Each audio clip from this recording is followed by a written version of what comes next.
Hey there, friends. Have you ever tried learning English but felt lost or stuck? Maybe you know some grammar and vocabulary, but speaking still feels like a challenge. Trust me, I've been there too. But don't worry, I've got your back. In today's video, I'll share the simple yet powerful tips that helped me go from feeling nervous to speaking with confidence. Whether you're just starting or looking to improve, this channel is all about making English easy and practical for everyday life. So stick around because by the end of this video, you'll see just how simple and fun learning English can be. Hi, I'm Sarah, and today I want to share my journey with you. And today I want to share my story about learning English. I wasn't always good at it. In fact, I struggled a lot in the beginning. But over time, I found some useful tips and methods that really helped me. And I believe they can help you too, no matter what level you're at. So, let's start from the very beginning of my journey. When I first decided to learn English, I didn't know where to start. There were so many things to learn: words, grammar rules, pronunciation. It all felt like too much at once. I remember feeling overwhelmed, wondering how I could possibly remember all of it. But one day, I realized something important. I didn't need to learn everything at once. You see, learning English or any language is like building a house. You need to start with the foundation. So I began by focusing on the basics, the things I would use in my daily life. For me, that was simple words and phrases, greetings, introductions, and common questions. Words like hello, thank you, how are you, and goodbye. I even kept a small notebook with me to write down new words and review them when I had free time. At first, speaking English in front of others made me nervous. I was so afraid of making mistakes. But here's the thing. Making mistakes is part of the learning process. I made a lot of them, but instead of getting upset, I learned from each one.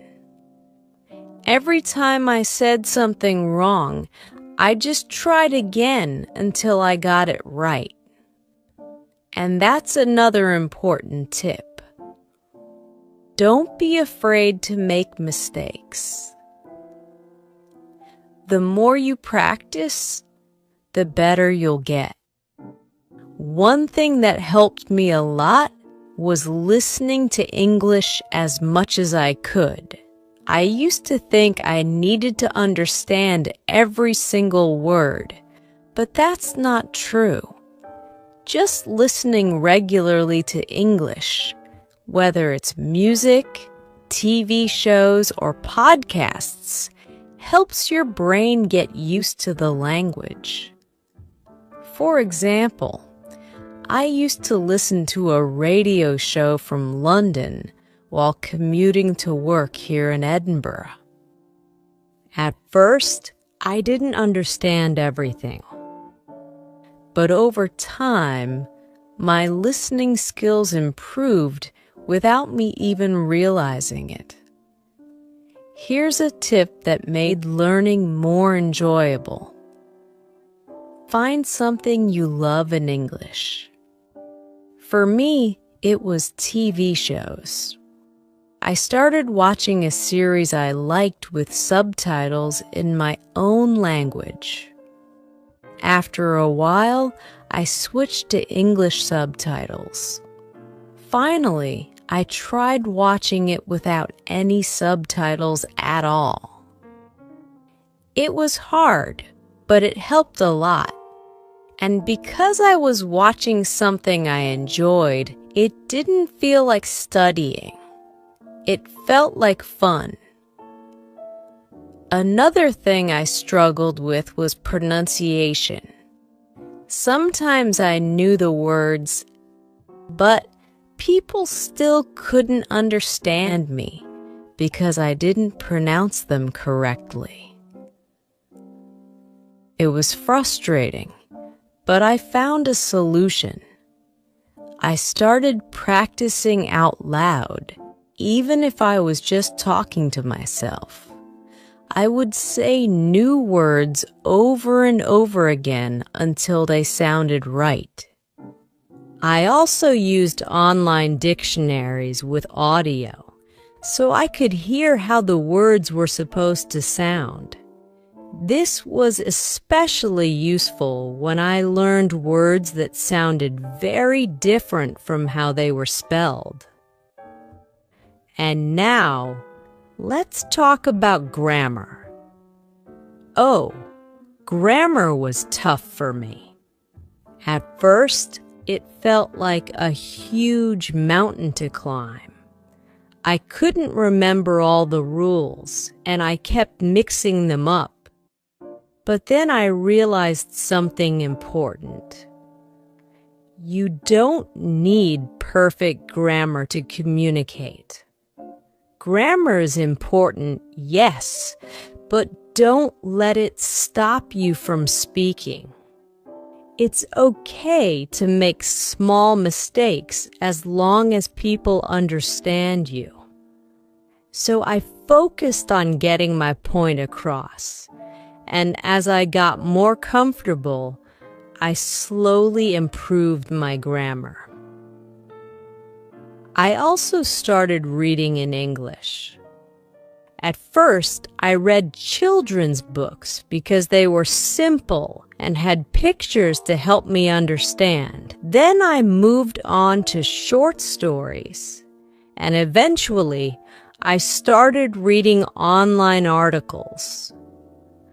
I didn't always understand every word, but I got the main idea, and that's what mattered.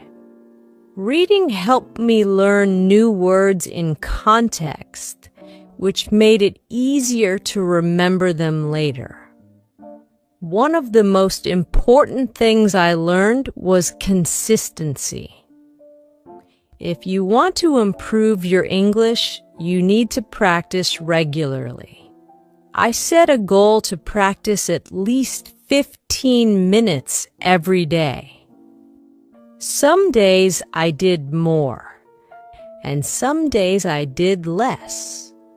But I always did something, whether it was speaking, listening, reading, or writing. It wasn't always easy. But over time, I saw real progress. Speaking of writing, here's another tip. Practice writing in English. I started by writing short messages to friends, and later I tried journaling. Writing helped me organize my thoughts and think about the language in a different way. It also gave me a chance to practice grammar and vocabulary without the pressure of speaking in front of others. One day, I found a language exchange partner online. This was a game changer for me. We would chat in English for a while, and then we would switch to my native language so we could help each other. Finding someone to practice with is one of the best things you can do. It's not just about learning the language. It's about building confidence too.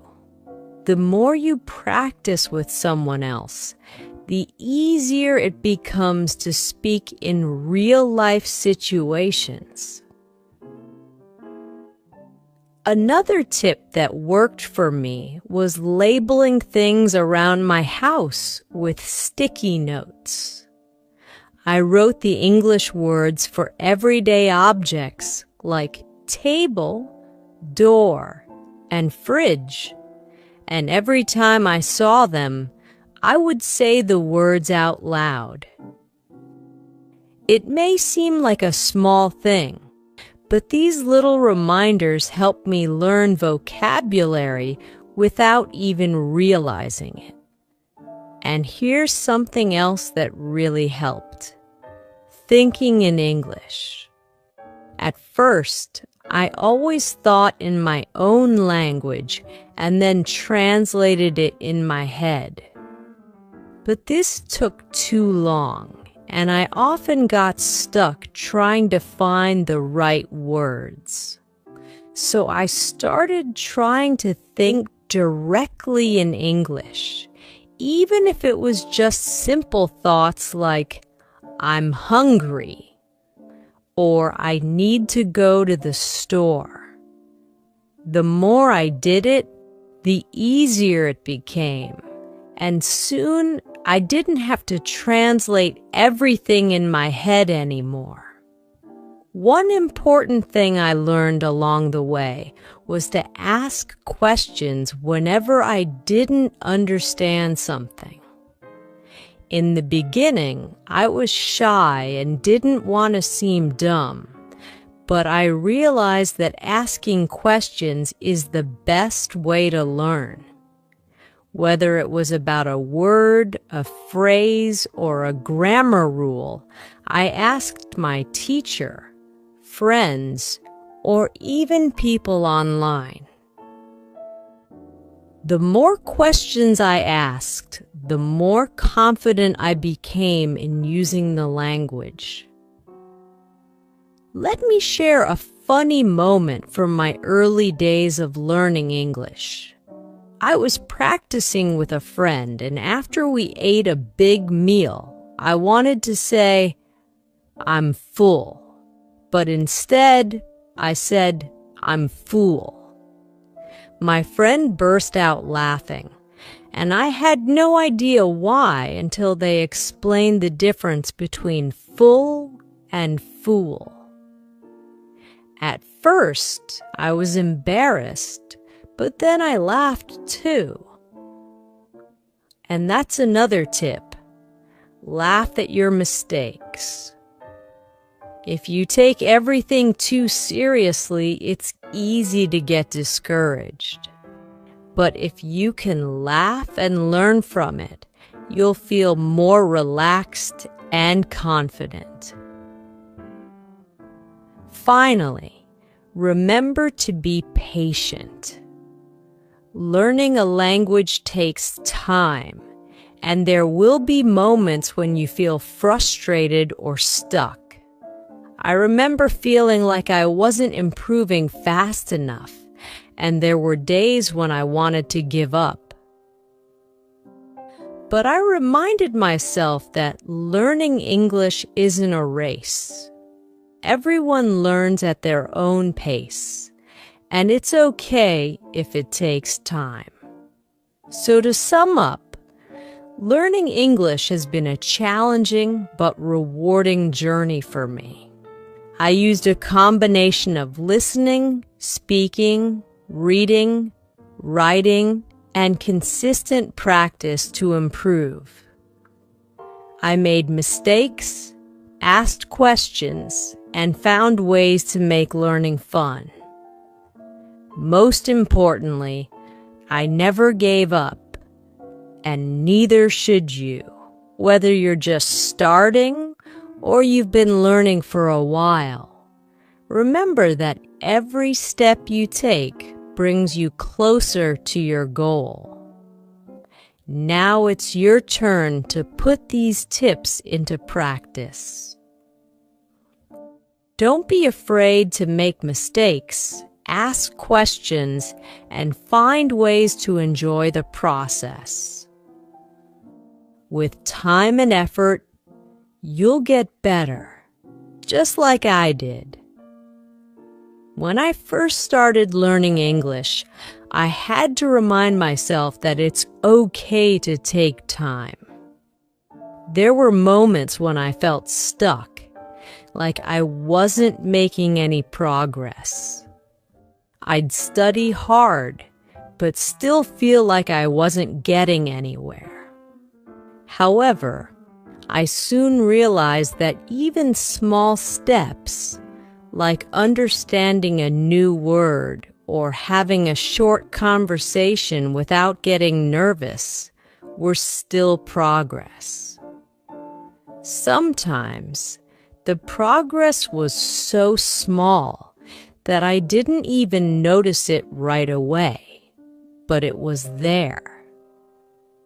I learned that the key to learning a language is patience. You can't expect to become fluent overnight, and that's perfectly fine. For example, when I was living in Chicago, IL, I found it challenging at first to use English in everyday situations. I remember the first time I ordered coffee at a cafe. My hands were shaking as I tried to ask for a cappuccino. The words didn't come out smoothly, and I felt embarrassed. But then I took a deep breath, and the barista was patient with me. After a few tries, I finally said it right, and I left the cafe with my coffee and a big smile. That small victory made me realize that even though I wasn't fluent yet, I was still making progress. So my advice is to be patient with yourself. It's normal to have good days and bad days. The most important thing is to keep going and never give up. One thing that helped me stay focused was setting specific goals. Saying, "I want to learn English" is a great idea, but it's a big, vague goal. To make it easier, I broke it down into smaller, more achievable goals. For example, one week I focused on learning 10 new words. I made sure to use them in sentences and practice them until I felt comfortable. The next week, I set a new goal: to have a 5-minute conversation in English. These smaller goals kept me motivated because I could clearly see my progress. Every time I reached a goal, no matter how small it was, I celebrated. Whether it was learning those 10 new words or completing a conversation, I felt proud of myself. And that gave me the energy to keep going. Speaking of goals, I once set a really big one for myself: giving a presentation in English. It was for a work project, and I was terrified. I practiced for weeks, going over my speech again and again. I wanted to make sure I knew all the words and phrases I needed to use. When the day finally came, I was so nervous that my hands were shaking, and I almost forgot some of the words. But I pushed through. I stumbled over a few sentences and even forgot a line or two. but I managed to get through the entire presentation in English. Afterward, I felt such a sense of accomplishment. It taught me that sometimes pushing yourself out of your comfort zone is scary, but it's the only way to grow. If I hadn't taken that step, I wouldn't have known how much I was capable of. Another thing that made my English learning journey more enjoyable was connecting it with things I loved. For example, I've always been a huge fan of football. I realized I could make learning English more fun by watching football matches with English commentary. At first, it was difficult to understand the fast-paced talking, but over time, my listening skills improved. The more I watched, the more I could understand what was being said. Eventually, I didn't even need subtitles. The key is to find something you enjoy and make it a part of your learning process. It could be books, movies, music, or even sports. When you're having fun, you'll forget that you're learning. And that makes it a lot easier to stay motivated. One of the best parts of my journey was making friends from different countries who were also learning English. We would help each other with vocabulary, grammar, and even pronunciation. Since we were all at different levels, we could teach each other new things. Having a community of learners made everything more fun. We would laugh at our mistakes together, share tips, and motivate each other to keep going. I remember when one of my friends from Mexico City accidentally said, "I have hungry," instead of, "I am hungry," and we all laughed. Mistakes are a normal part of learning, and having people who understand what you're going through can make the journey feel less lonely. Looking back, I'm amazed at how far I've come. There were so many times when I thought I'd never be able to speak English fluently, but here I am, sharing my story with you in English. If I can do it, so can you. Remember the tips I've shared. Be patient. Don't be afraid to make mistakes. Set achievable goals. And enjoy the process. It won't always be easy, but every step you take brings you closer to fluency. One day you'll look back and realize how much you've learned. You might even laugh at some of the mistakes you made along the way, but trust me, it will all be worth it in the end. After I started feeling more comfortable with English, I decided to challenge myself even more. I didn't just want to know the basics. I wanted to have real conversations, understand jokes, and even watch movies without subtitles. The idea was exciting, but also scary. I reminded myself that this was just another part of the journey. And with each step forward, things that once felt impossible started to feel more reachable. One thing I noticed was that the more I practiced, the more my confidence grew. Confidence doesn't come all at once, though. It's like building a wall, one brick at a time. For example, I used to get really nervous when ordering food in English. I would practice what I wanted to say in my head over and over before actually speaking. If the person at the counter asked me something I didn't understand, I would freeze. But after doing it a few times, I realized that people don't mind if you make mistakes. They just appreciate that you're trying, and they usually want to help. There was one time I went to a restaurant in New York City, and instead of asking for a spoon, I accidentally asked for a spin.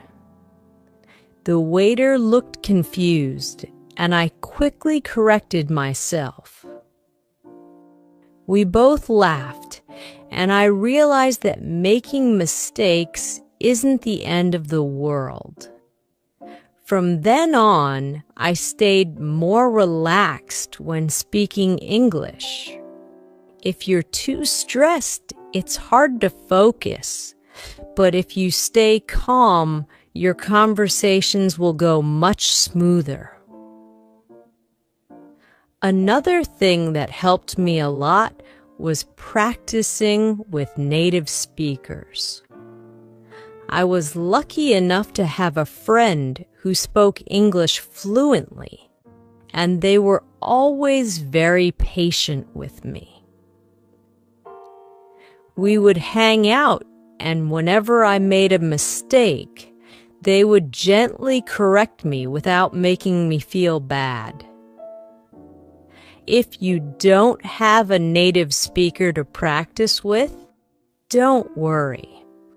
There are apps and websites where you can find language partners.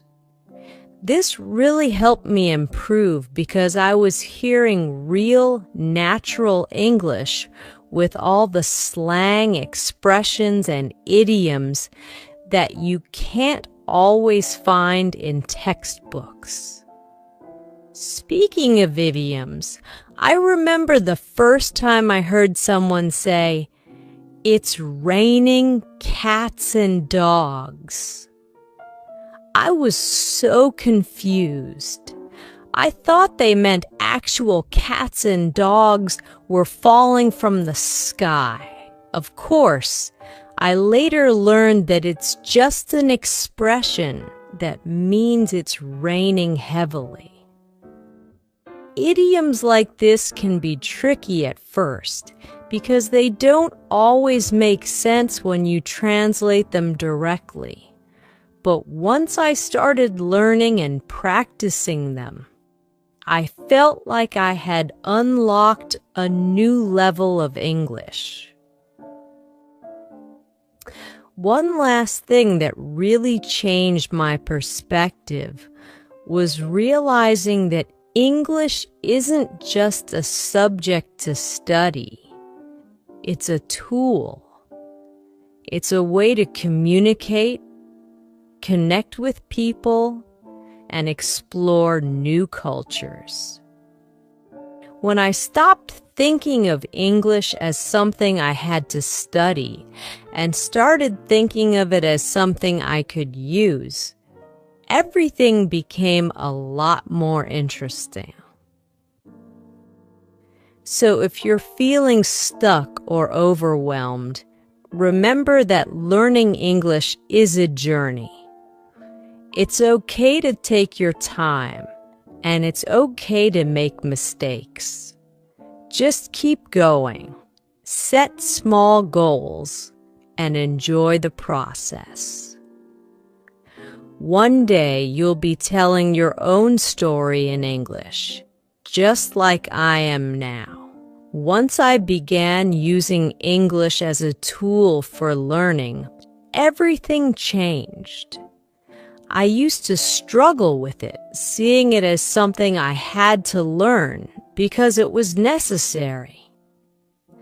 But once I started reading articles, watching tutorials on topics I was interested in, and talking to people from different countries, it no longer felt like a task. Instead, it became something I wanted to learn. English wasn't just another subject in school anymore. It became a key that opened doors to new knowledge, ideas, and connections.